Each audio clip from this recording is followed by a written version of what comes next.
Havoriy Pavlus Isoning 12 shogirdidan biri edimi? Yo'q.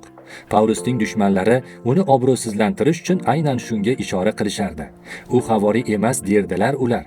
Shunda Pavlus havoriylik va voizlik unga Iso Masih tomonidan berilganini aytdi. Pavlus qachonlardir masihiylarni quvg'in qilganidan tonmaydi. Ammo Xudo muruvvat qilib, onam qornidayoq meni tanlagan, o'z inoyati bilan meni da'vat etgan edi. Men dunyo xalqlari orasida Xudo o'g'lining xushxabarini targ'ib qilishim uchun Xudo o'z vaqtida o'g'lini menga zohir qildi.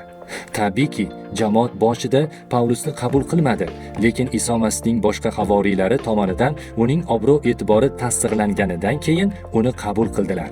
Havoriylar Xudoning inoyatiga ko'ra najot topgan majusiylar Musoning qonuniga rioya qilishlari kerakmi yoki yo'qmi degan masalani hal qilish uchun Quddusda yig'ilganlarida Yoqub, Butrus va Yuhanna Pavlusga havoriylik inomi berilganini tan olishdi.